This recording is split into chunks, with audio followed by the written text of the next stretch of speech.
Saturday. Welcome to the weekend. I want to give you an update and briefing on where we are today, and then we're going to go out and do some real work, get out of this building before we get cabin fever. You know the people who are here today. From my far right, Simonita Sobotic, who is in charge of managing supplies, which is a major function for us. Robert Mejica, Director, Division of the Budget. Melissa DeRosa, Secretary to the Governor. Great James Malatris, who's been of tremendous help here.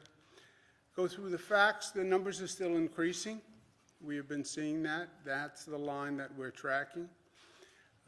This is all about the increase in the number of cases and managing to the increase in the number of cases to the capacity of our healthcare system. What are we doing? We're reducing the spread and the rate of the spread to match the increase in the number of cases and increasing hospital capacity at the same time. Just how do our hospitals manage the rate of the spread? We're trying to reduce the spread to over a period of months. Over a period of months, our healthcare system can deal with the numbers. We have moved to 0 non-essential workers. You can't go below 0, so we're doing everything we can there.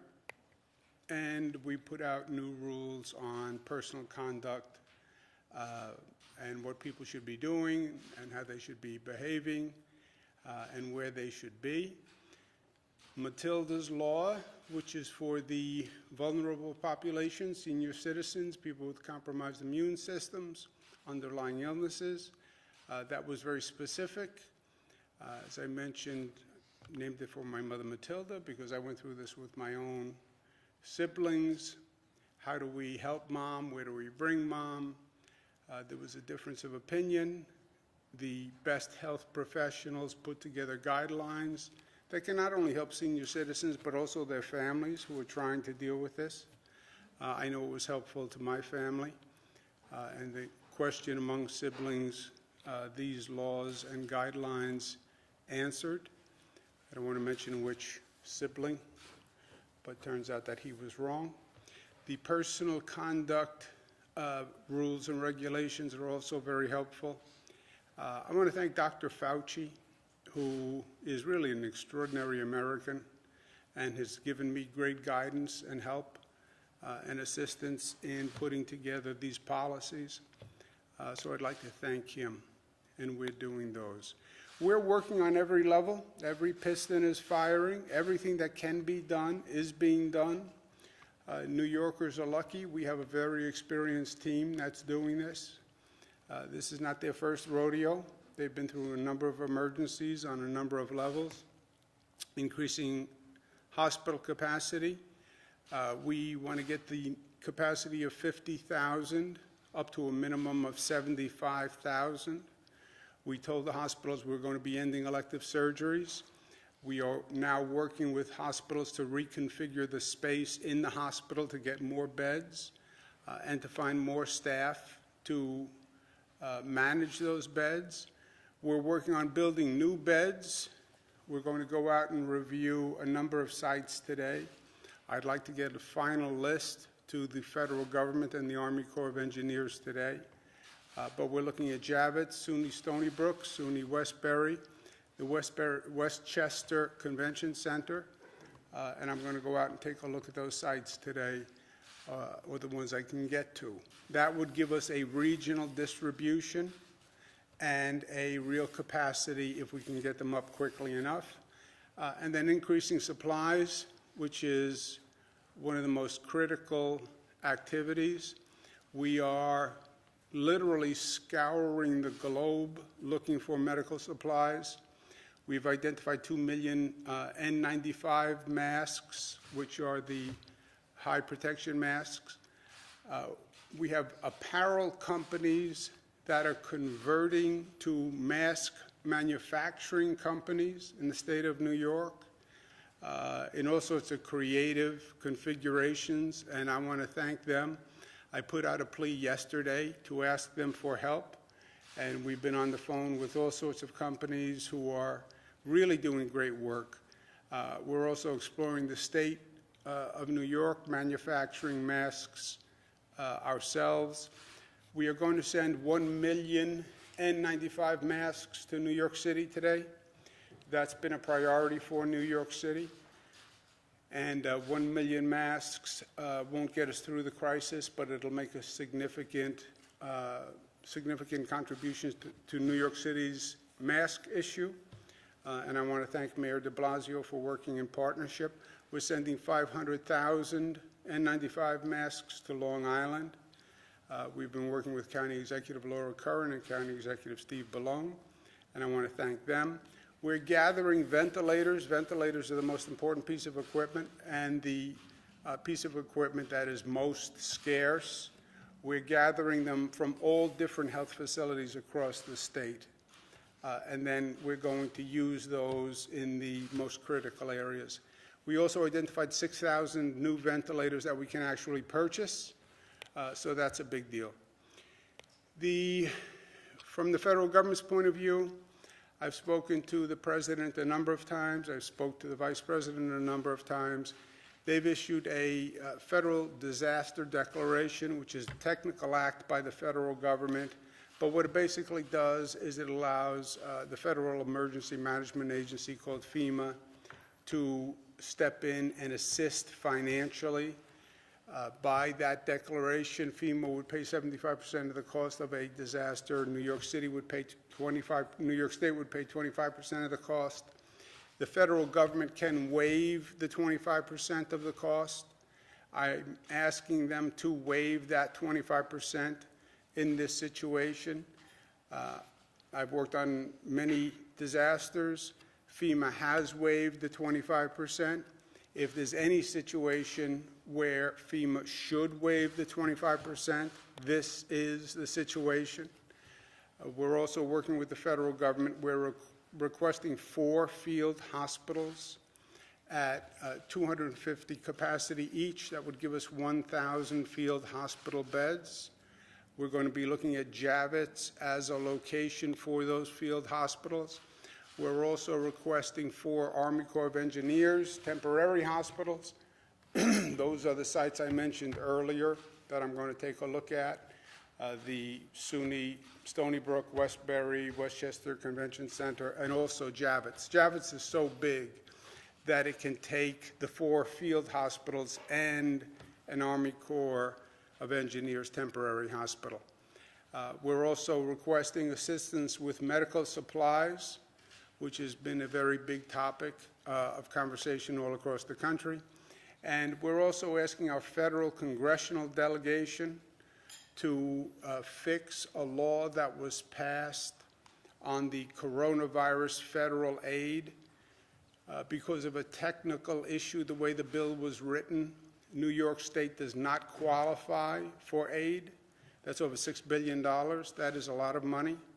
And we need the federal delegation to fix that bill. Otherwise, New York State gets nothing. New York State has more coronavirus cases than any state in the United States of America. That we should not be included in the bill obviously makes no sense.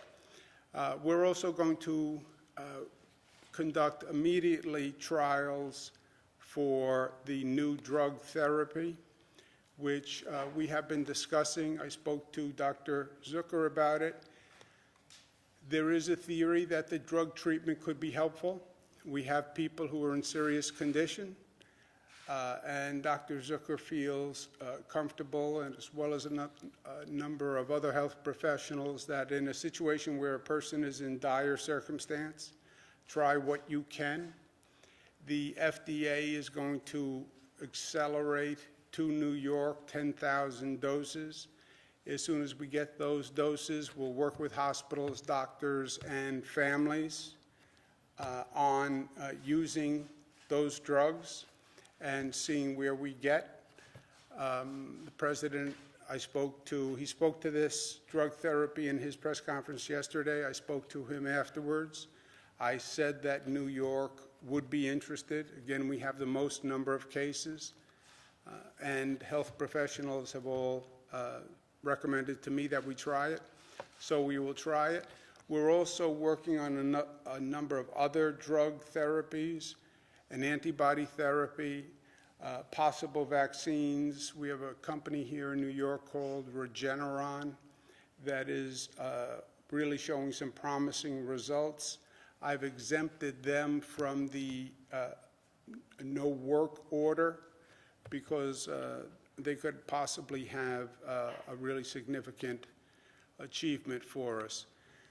The new numbers, the more tests you take, the more positives you find. And I give this caution because I think people misinterpret the number of new cases. They take that number of new cases as if it is reflective of the number of new cases, the spread. It is not. The number of new cases is only reflective of the number of cases you are taking, right?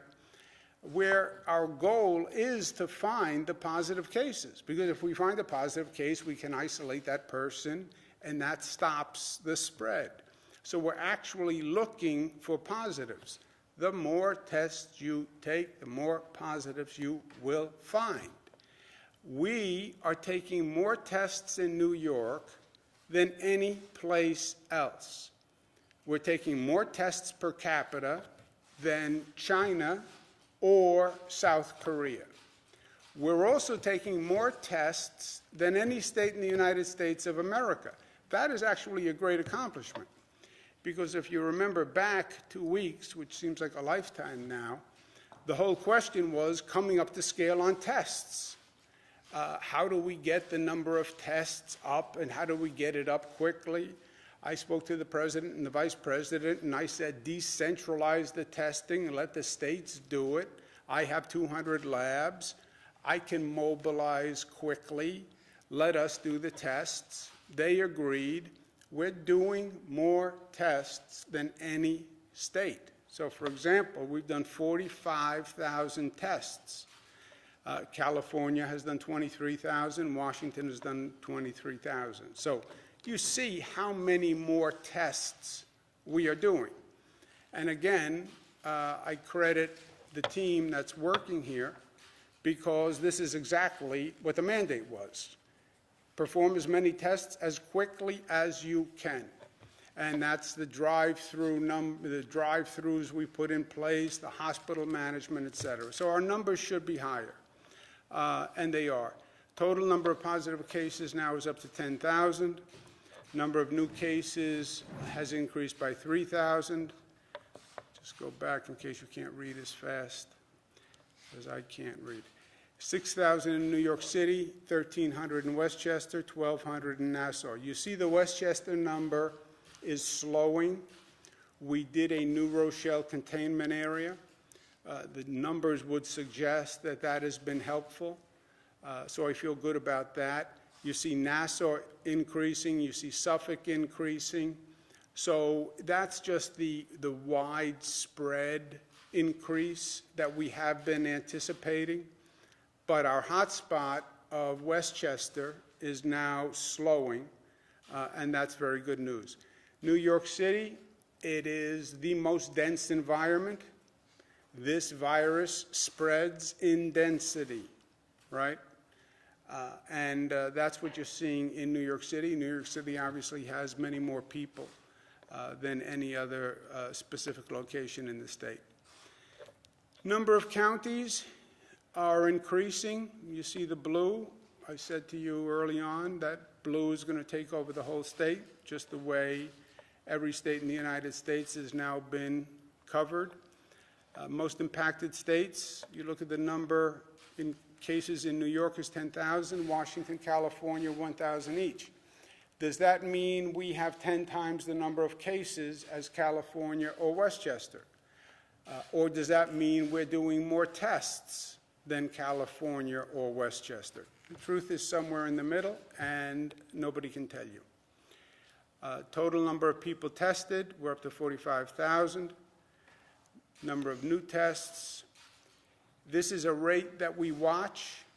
What is the rate of hospitalization? Again, because this is all about hospital capacity, right? 1,600 out of 10,000, that's roughly 15% of the cases. It's been running about 14, 15. It's gone as high as 20%, 21%.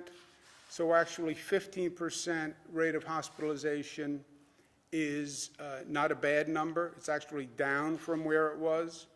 The more refined number is, of those who are hospitalized, how many require the ventilators, because the ventilators are the piece of equipment that is most scarce. That's the next refinement of these numbers that we have to do. And again, the context on the numbers is important. We're talking 10,000, et cetera. You look at any World Health Organization or the NIH or whatever any of the other countries are saying, you have to expect that at the end of the day, 40% to 80% of the population is going to be infected. So the only question is, how fast is the rate to that 40%, 80%, and can you slow that rate so your hospital system can deal with it? That is all we're talking about here. If you look at the 40 to 80%, that means between 7.8 million and 15 million New Yorkers will be affected at the end of the day. We're just trying to postpone the end of the day so we can deal with the capacity. Again, perspective, Johns Hopkins. This is not a science fiction movie. You don't have to wait to the end of the movie to find out what happens.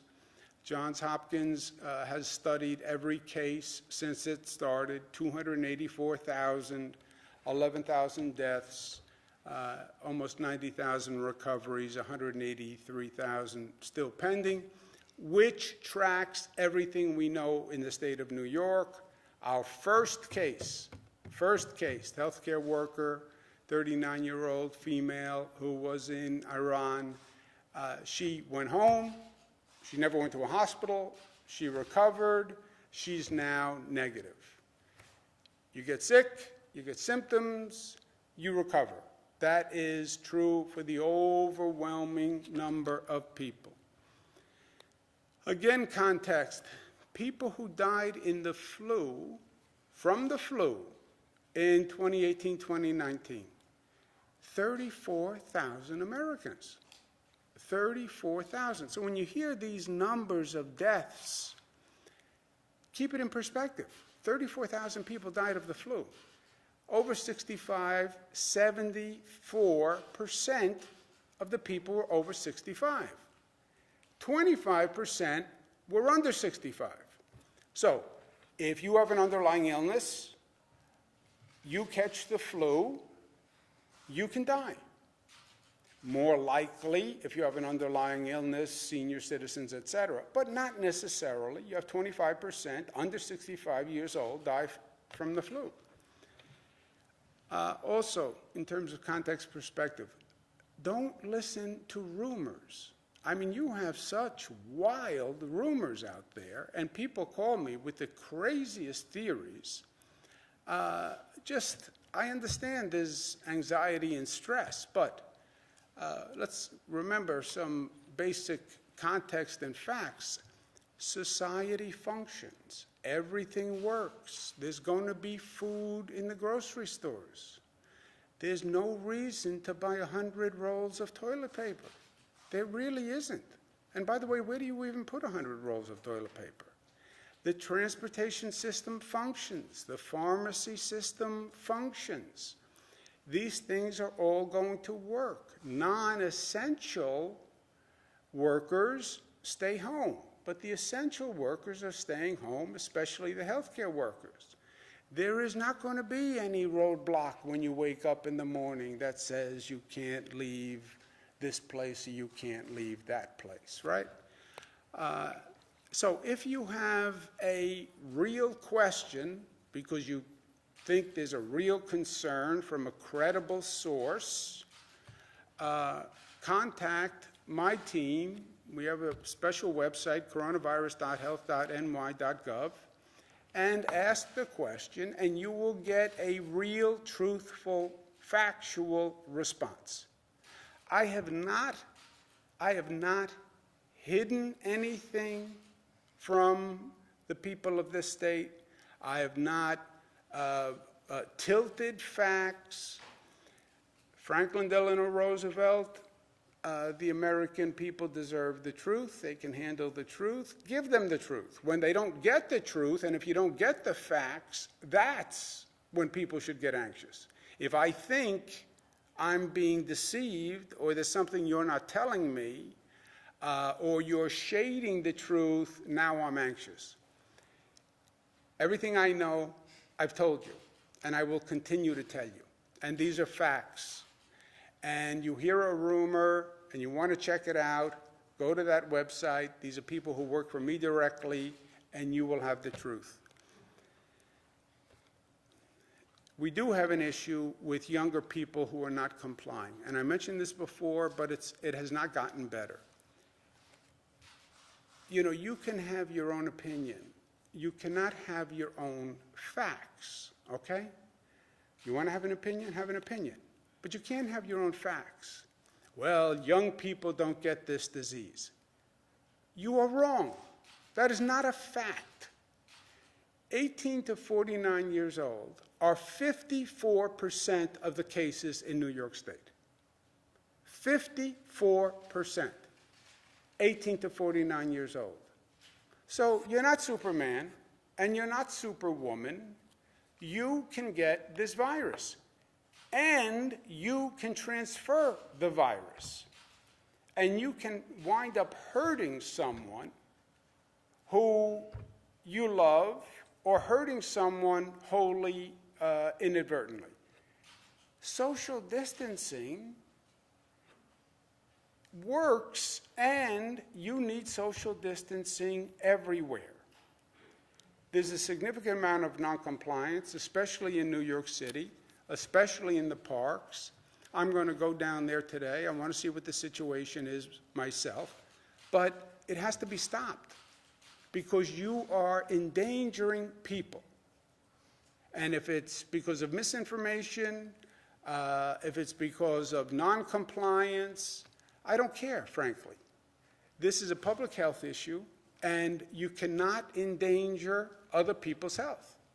You shouldn't be endangering your own, but you certainly have no right to endanger someone else's. This is my personal opinion. This is not a fact. You know, to me it's very important that, especially in a situation like this, tell me the facts and then tell me your opinion. This is my opinion. We talk about social responsibility, especially young people talk about social responsibility, and they should.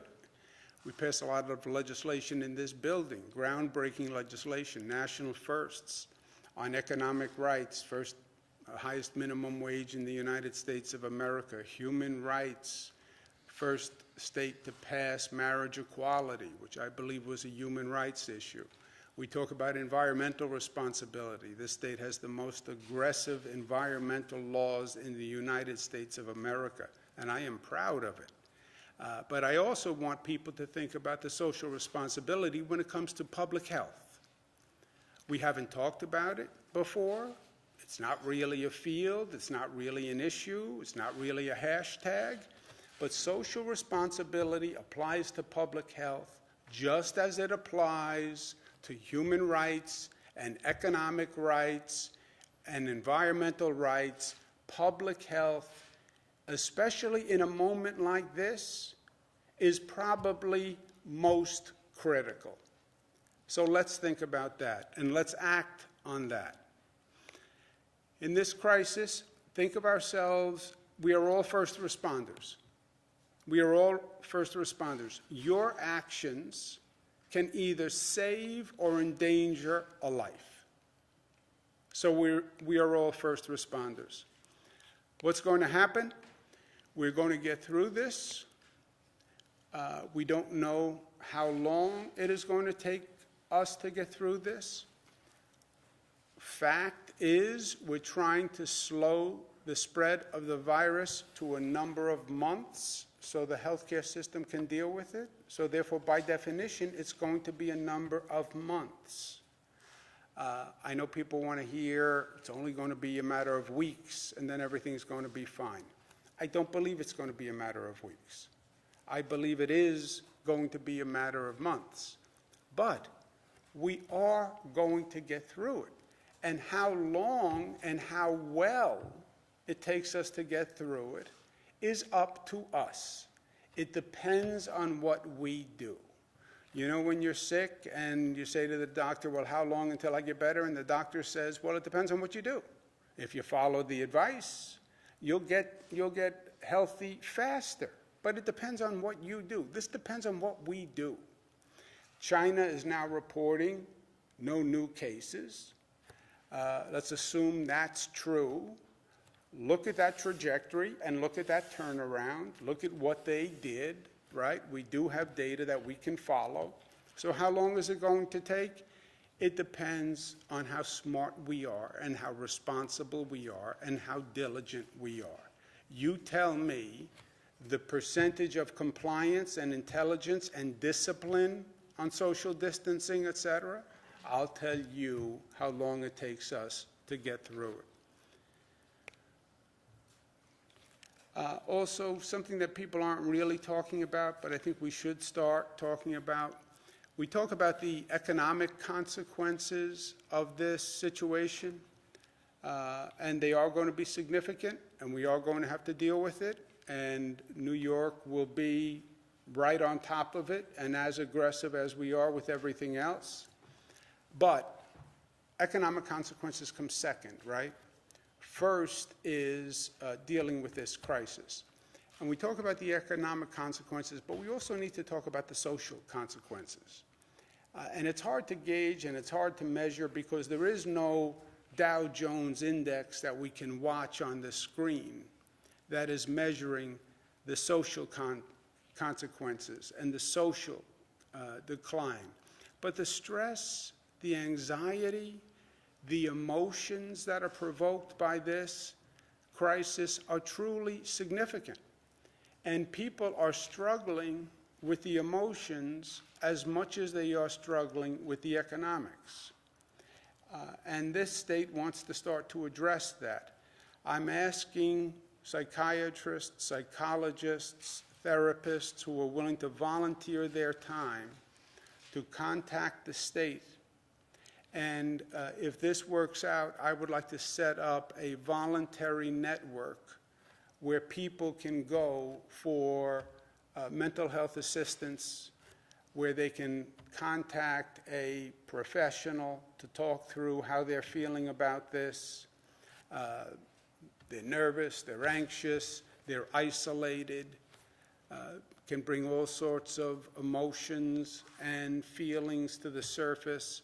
When you're isolated, you don't have people to talk to. So I'm asking the professional mental health establishment to contact us, let us know if you're willing to volunteer time. It would obviously be all electronic. It wouldn't be in person. It would be over the telephone. It would be Skype, etc. But I'd ask you to seriously consider this. Many people are doing extraordinary things during this public health crisis. I'd ask the mental health community, many of them are looking for a way to participate. This is a way to participate. And if we get enough mental health professionals willing to volunteer their time, then we'll set up a mental health electronic help center. And we'll talk more about that in the next few days. What happens, besides how long, what happens? The bigger question to me is, what do we learn about ourselves through this? As a society, we have never gone through this. Thank God. We haven't gone through a world war.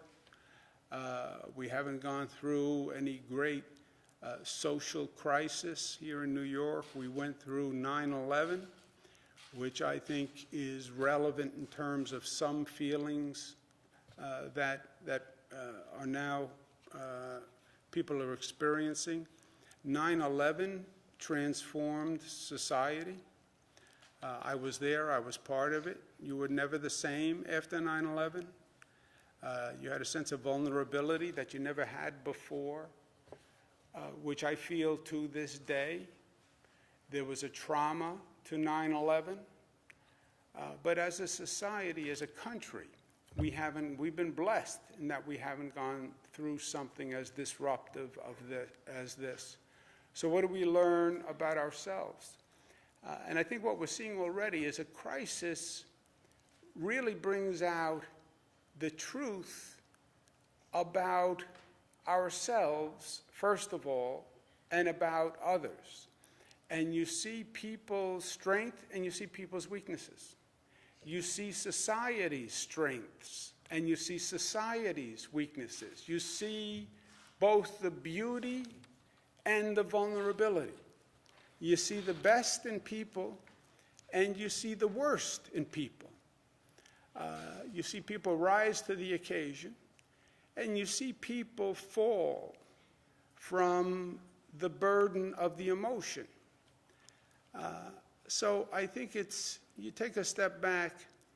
First, there are people who are doing extraordinary work, who deserve our thanks. And when you see a healthcare worker on the way to work, when you see a grocer who's been working a double shift, trying to deal with the demand in these stores, when you see a pharmacist who's overwhelmed with the long lines, when you see a police officer, firefighter, who they're out there doing their job, they're opening doors, they don't know who's on the other side of the door, they're walking up to car windows. These are just extraordinary heroes. Heroes. Ask yourself, would you do that? I mean, what kind of selflessness and courage? You talk about public service. What does public service mean? This is public service. This is public service in stereo and on steroids. These are people really stepping up. When you see them say, thank you, the bus drivers, the subway drivers, the public transit workers, these are people who are showing up, they're leaving their family, they are just as nervous as you are, but they're doing their job. Child care workers who are watching people's children so they can go work in a hospital or do their essential function. They deserve our thanks. And I think understanding what they do in some ways gives us a perspective on how beautiful people can be and how courageous people can be and how great Americans can be. And my last point is practice humanity. We don't talk about practicing humanity, but now, if ever there's a time to practice humanity, the time is now. The time is now to show some kindness, show some compassion to people, show some gentility, even as a New Yorker. Yeah, we can be tough. Yes, this is a dense environment. It can be a difficult environment. It can also be the most supportive, courageous community that you have ever seen. And this is a time for a little gentility. It's a time for a smile when you're walking past someone. It's a time for a nod. It's a time to say hello. It's a time for patience.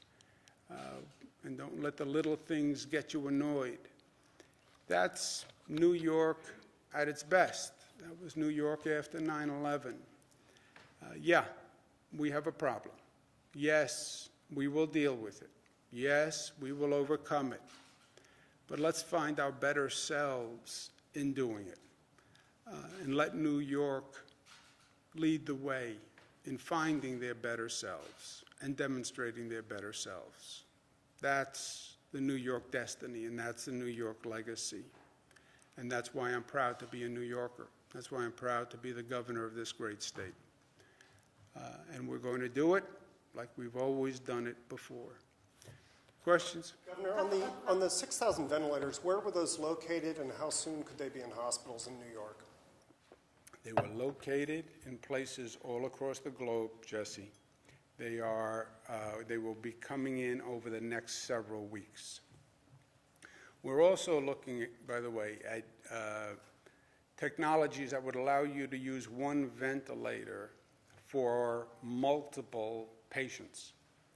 where one ventilator, for example, could serve 2 patients. So we're getting as creative and as aggressive as we can. And can we assume that most of those would end up in New York City, considering that's where the bulk of the They cases go are? where the cases go, yes. I have a couple of questions on with a very emotional doctor locally here in the 518 who tells me that they are out of hospital gowns, that they have no masks, that they are reusing hospital gowns that potentially could have been exposed to a patient with COVID-19 and without COVID-19. Response to that, message to them. Look, this is a national problem, the medical supplies. States are scrambling all across the board. I'm proud of everything this state has done and the extraordinary efforts. As I told you, we have people on the ground in China. I'm calling people all across the world for these supplies. We have apparel companies that will go into the gown manufacturing business. We have to secure the material, which we're trying to do now. We're working on getting the New York State. New York State also manufactures uniforms. If I can get the material, we'll make them in the state. I have companies in New York where we're buying equipment, sewing equipment for them so they can manufacture them. But we have a gown shortage statewide. I just have a couple of questions on... It's not just Albany. It's worse than that. It's a gown shortage statewide. We're doing better with masks. We're doing better with ventilators. Nowhere near where we need to be with ventilators. We need 30,000 ventilators, so we're at 6,000. But at least we got the 6,000. The masks, the medical community has told me over and over again, the masks are the priority for the COVID-19. So we have made progress on masks. Gowns are also very important, no doubt. But we have not been successful as of yet with finding a supply of gowns, but we are searching high and low. But with the number of masks, I think you said 2 million, right? The N95 masks, 1 million are going to the city. I forget the other numbers that you were saying, but what amount is staying here in upstate New York? We have enough masks to handle all of upstate's need. What does that mean, enough? The numbers are very different between Albany and New York City, right? So we do the allocation based on where the cases are. And New York City, Westchester, Nassau, Suffolk, that's the locus of the problem. Masks for upstate hospitals, we can address that. We can fill that need as of now. I have a couple of questions on testing. First of all, people are wondering, have you been tested? Nope. And why not? Because I've not been exposed to anyone who is positive. I don't have a fever. I don't have any symptoms. And I don't want to waste the test. The two major hospitals in Albany are saying they're not going to be able to test the members of the public, even though they have symptoms. They have to save it for the healthcare workers. Is that a concern? The hospital, we are testing by the same protocol all across the state, Karen. If you meet that protocol, then you get a test. And it's on the website. If you have been exposed to someone positive, if you are showing symptoms, if you meet that protocol, you get a test. And again, we are testing more than any state in the United States of America. We are testing more per capita than China and Korea. So yes, no state, no country can give everybody a test who wants a test. But that shouldn't be the goal either. This is not just, I want a test to make myself feel better. And by the way, it won't even make you feel better because, okay, you didn't have a test at 10, you tested negative at 10 a.m. But then you went and you talked to 6 people, maybe you're positive again. You'll never solve that neurosis, right? That anxiety. But anybody who fits that protocol can get a test. And more people are getting tests in this state than anywhere else, and that is good news. And Look, I'm very proud of what we did. We were all starting at the same place, and for us to come up to scale that quickly and get to scale where we're doing more than anyone else, that was great. Governor, you mentioned that the 39-year-old healthcare worker from Iran is now doing well. Do you guys have a figure as to how many people have recovered and what the current status is? We can get you those numbers. I don't have them with me. About the technical issue with the federal legislation, what do you mean by that? And is that in the House bill or the one that's being negotiated in the Senate? The House bill that passed said, this is a little weedy, but the House bill that passed said for a state to get the federal money, it can't make any changes in the Medicaid procedures. In this state, since January, I announced the MRT, the Medicaid Redesign Team. They issued their report that changes procedures in the Medicaid program. I've been doing that since January. We can't do a budget without changes to Medicaid. And by the way, you need changes to Medicaid because there's a lot of waste and inefficiency in Medicaid on those long-term programs, as we've been discussing for 6 months. They then wrote a bill that said, if you, it's not really funny, it's like sad, but it's like either you cry or you laugh. They wrote a bill that said if you change any procedures on Medicaid, you don't qualify for the federal funding. Yeah, I know, but we've been changing procedures since January. Governor, the 4 field hospitals you're talking about, are those essentially outdoor MASH units? What would those look like? The 4 field hospitals, you have 2 types of, I call them pop-up hospitals, and they say, don't say pop-up hospital, which only makes me say pop-up hospital more. The field hospitals are done by the FEMA. They are equipped hospitals that do 250 people each. They're basically a tent configuration with beds, with medical equipment, with staff. And they come in 250 bed capacities. We requested 4 of those, so 1,000. The Army Corps of Engineers, they basically do a tent-like facility. They can do it in a gymnasium. They can do it in the Westchester Convention Center. They can do it outside, but then it needs an HVAC system, climate control system. That is more of just a tent structure itself without the beds, without the medical equipment, and without the staff.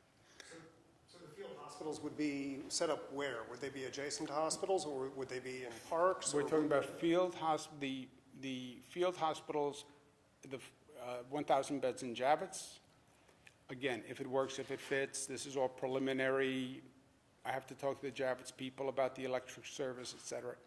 But 1,000 beds in Javits, and we don't have a number yet in those other 4 locations. Governor, Excuse me 1 second. Where's Gareth? Gareth, is that all correct? Yes. Okay. Governor, have you had any consideration of pulling maybe vulnerable people out of state prisons that may, if they get infected, it might spread like wildfire in there? If we're watching that situation very closely, when we don't have a significant issue yet of spread in the prison system, we've taken certain precautions, we've stopped certain visitation, but if we have a problem, we'll address it, but we don't have that problem yet. So you're not pulling people out yet, you're waiting to see what happens? Right. If we have a problem, then we'll address it.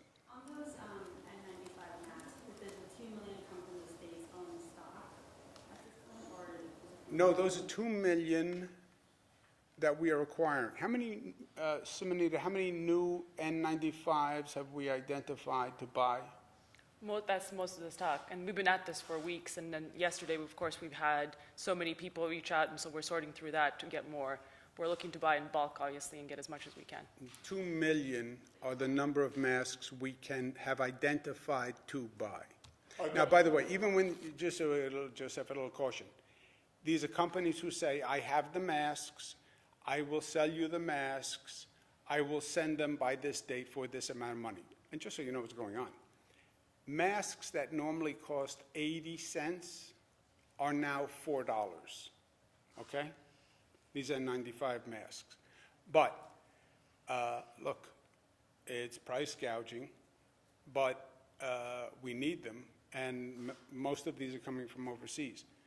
But so far, 2 million new masks we've identified. The 1 million that are going to New York City, how is the state determining which hospitals or health facilities get those? There's a trade association called the Greater New York Hospital Association. That's what Ken Rasky runs. So between the voluntary hospitals and the public hospitals, they'll be distributed proportionately. Governor, regarding the consequences to the state treasury, I agree that public health is job one, of course. I drove in here thinking about something Governor Mario Cuomo once said about advocates asking him to do this or that, fund this or that, and he said, which SUNY campus do you want me to close? Yet Governor Carey once said that the days of wine and roses are over.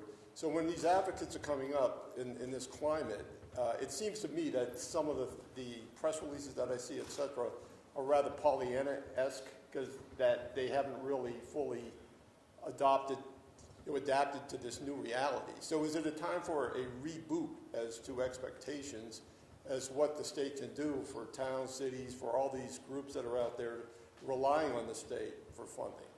And do we need a pay freeze, for instance, which we probably can't do with the union contracts, but going forward, are we going to see some very heavy-duty measures? Yeah, Joe, thank you for remembering my father. My father governed at a time where, frankly, you could be a little more candid and blunt, and he was. He also didn't have a lot of tolerance for frivolity or nonsense. Look, the advocacy community, their job is to ask for more money, right? Every budget, more money. Well, I'm giving you 100% more. It's not enough. I'm giving you 200% more. It's not enough. What number would be enough? No number, because I get paid to say I want more, right? And an advocacy organization, by definition, can never say it's enough, because then they put themselves out of business. To be advocating, and we did a budget proposal that was very rich to begin with. To be advocating for more state funding in this situation is beyond the pale of a colorable claim, right? The state is obviously broke, to use a term. The revenues are devastating. We're spending money on health care at an alarming rate. So, yeah, it's silly, it's trivial, it's petty politics. It's not just my father. Look, I've never had patience for the petty politics. I never have. It's not why I'm here. It's not what I want to do. It's not what I respect. And I've never had the patience for the petty politics. Neither did he. I'm here to do big things, to make the big changes, real issues. So I don't even take those press releases seriously in the first place, to tell you the truth. Can you talk about the executive order to suspend speedy trials? I can't really. Can anyone? We signed an executive order a couple of days ago because the court system is currently shut down, and if we didn't address that, then cases could be dismissed on technicalities, and so it was an action we had to take. We did the exact same thing after Hurricane Sandy. Obviously, it was something we did not want to do, but given that the court system is currently not functioning, we had no choice. On the 90-day eviction and mortgage question, Sure. are those mandatory orders to lenders and to landlords? Mandatory. Because the language in the DFS suggests that they're being urged. I can take this. So DFS did what's called a circular letter that provides guidance. They actually struck an agreement with the banks. We try to do this in a way where we're not dictating to them, but we did see some people who are detracting, and so we're formalizing by executive order today. And so it will be mandatory Correct. that lenders and landlords will not be able to evict? Correct. Okay, thank you. Circular letter. Government often uses circular reasoning also, Jesse. What happens with the remaining few months of the session? Do we have... Pass a budget, pass a budget, pass a budget, pass laws. Police officers, everyone says this is, I took a hard stance. Government must function, especially now. Especially now. I made the point to Joe about petty politics. Look, from my point of view, 85% of the stuff we do is all petty politics. 15% matters. Minimum wage mattered. Marriage equality mattered. We did on Superstorm Sandy mattered. Building airports matters. Building bridges matters. What we do here matters. What we do in this moment of time matters. This is government. If it's done well, it saves lives. That is not a rhetorical statement. It's not overly dramatic. It's government professionals who know what they're doing can save lives. It totally changed the lens on government. Oh, I thought government was about celebrity and who can tweet the most and who had the most Twitter followers. No, no. Now government is about, do you actually know what you're doing? Does your government actually work? Can you mobilize it quickly? Now, government is serious. Oh, wow, I didn't even think of this. And by the way, for a whole generation, they've never seen this. They've never had to see government really step up and function, right? That's where we are now. What should government do for the rest of session? It should do its job. This is the high point of government necessity and competence and performance and accuracy. This is when you need government to work like you've never needed it to work in your lifetime, with the highest consequences. And police officers are showing up at work, firefighters are showing up at work, public transit workers are showing up at work. You're telling me the elected officials can't show up at work? Come on. They can come here and do it safely.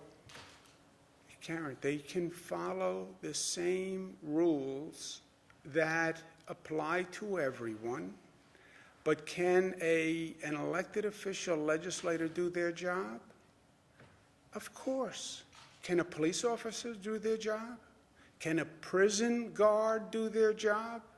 Can a firefighter do their job? Can a nurse do their job? Can a bus driver do their job? Yes. And certainly, an elected official can come to this cavernous complex and do their job. I'm going to work. Thank you, guys.